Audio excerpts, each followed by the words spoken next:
Bom, hoje sábado, 2 de janeiro de 2010, voltamos com o Revista Geral. Você pode assistir e ouvir os nossos programas anteriores acessando o site www.portalascobon.com e ficar por dentro de tudo o que acontece nos bastidores da segurança pública de Minas Gerais. E você quer receber outras notícias, dicas de segurança e muito mais no seu celular? Envie um torpedo com a palavra Ascobon para 50015 e receba 2 notícias todo dia. Cada notícia custa apenas 10 centavos mais impostos. Bom, Coronel Mendonça, a gente antes do intervalo já estava falando sobre a questão do Hospital Militar. A gente não concluiu. Como é que está aquela questão das investigações? O CTI, que a gente no mês passado foi inundado e demorou muito para arrumar ali, como é que está aquela questão? Bom, na verdade, a auditoria que foi realizada pela Polícia Militar foi concluída. Agora, o que não se tem ainda é a decisão do comando da PM das medidas criminais e administrativas em face das irregularidades apontadas. Nós já marcamos para o dia 7 uma reunião com o promotor Henrique, promotor de defesa dos patrimônios públicos. Barbabella. Barbabella, exatamente, Barbabella. Nós marcamos com ele uma reunião e temos uma notícia muito boa, que a Fundação Guimarães Rosa está sendo proibida pelo Ministério Público de prestar serviço para o Estado sem participar de licitação. Isso já é uma medida fantástica para moralizar essa relação do público com o privado dentro da Polícia Militar. Então o Ministério Público já chegou a essa conclusão, de que a Fundação Guimarães Rosa, que na verdade era um ralo por onde estava escoando o dinheiro da assistência à saúde, já foi resolvido pelo Ministério Público. Mas isso não basta. E o Leonardo Barbabella, quando ele pega algo para poder investigar, ele vai até o final. Exato, é uma pessoa, inclusive ele virá aqui no programa da 107, eu já conversei com ele virá aqui para estar colocando para os ouvintes a participação do Ministério Público na defesa do patrimônio, que é do contribuinte, isso é dinheiro dos impostos. Agora, em relação ao telhado, à reforma do telhado, há umas questões aí que precisam ainda ser identificadas. Por exemplo, o Major Adeli, ele foi impedido de assumir o comando do Hospital Militar porque estaria havendo investigações lá dentro. Posteriormente, agora ele foi incluído no quadro de acesso, promoção por merecimento. Certamente que as investigações concluíram que ele não tinha responsabilidade, até porque era apenas o subdiretor do hospital. Agora, se ele não tinha responsabilidade, de quem era a irresponsabilidade pelas irregularidades? Então nós não podemos ficar com esse esqueleto nos armar, não, porque senão a impunidade é que faz com que as coisas voltem a acontecer.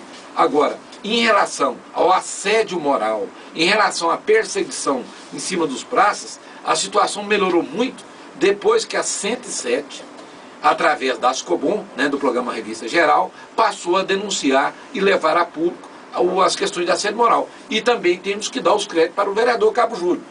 E a Aspra também, que está aqui próximo, e encampar essa situação lá do Hospital Militar. E também, por último, o Sargento Rodrigues, que provocou uma audiência pública na Assembleia.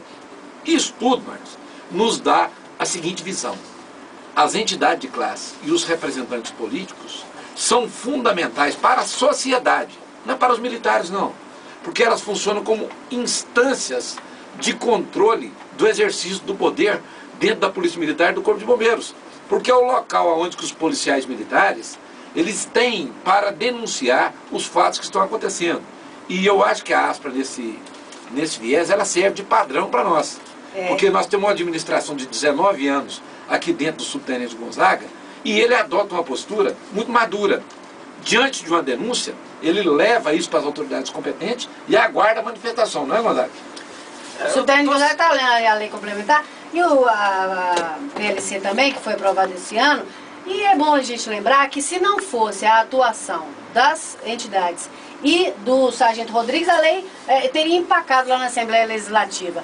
Por isso é que precisa, as corporações precisam entender que é necessária a presença, a representação em Brasília, de alguém, a categoria precisa de um representante em Brasília por causa da PEC 300 que está lá, Essa questão, a posição da Aspra, a gente herdou um pouco, Nós temos como referência o próprio Ulisses, que foi presidente quando eu vim para cá, e nós sempre entendemos o seguinte: não temos que ser nós, enquanto entidade, a provocar o trauma. Se o trauma existe, nós temos que tentar corrigir. Se não corrigir, nós temos que, aí sim, levar para a imprensa, levar para o Ministério Público, etc.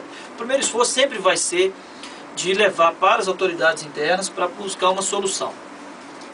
Entendemos que esse papel de entidade Mas só funciona, a resposta só vem depois que é exposto para a imprensa. Por quê? Olha, eu discordo que seja só, né? Alguns casos, se não tiver a pressão, inclusive da sociedade, não é resolvido, tá?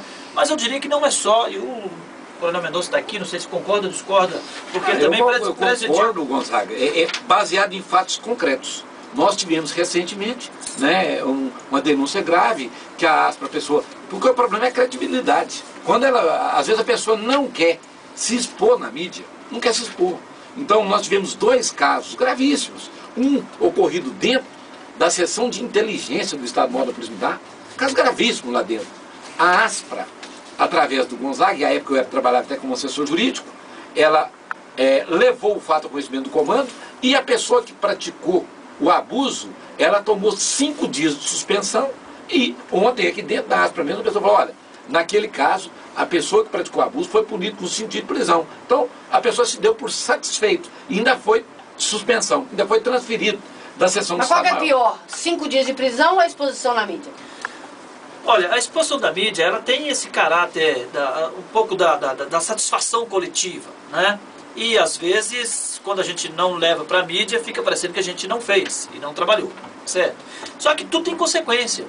E tem pessoas que querem e aceitam e acham que o caminho é esse, porque... Mas sempre respinga em alguém que sempre respinga. Tem a questão da identidade das pessoas, tem pessoas que não querem aparecer, mesmo às vezes estando certa, mas não quer aparecer, não quer aumentar o trauma, quer a solução do problema.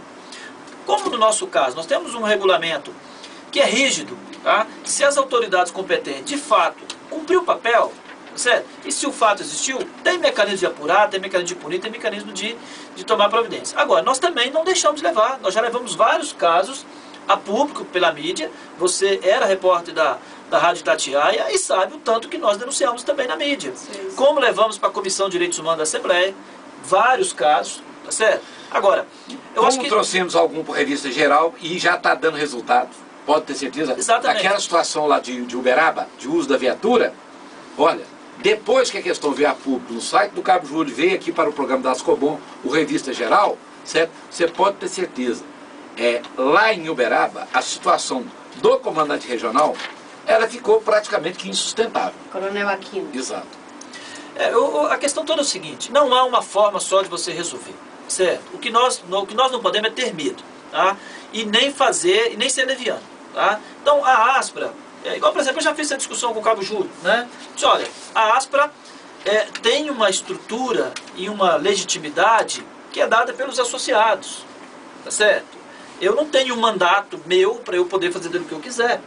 Eu tenho, a Aspra tem um patrimônio a ser preservado, tem nome, tem pessoas, então nós temos que atender a demanda dos associados.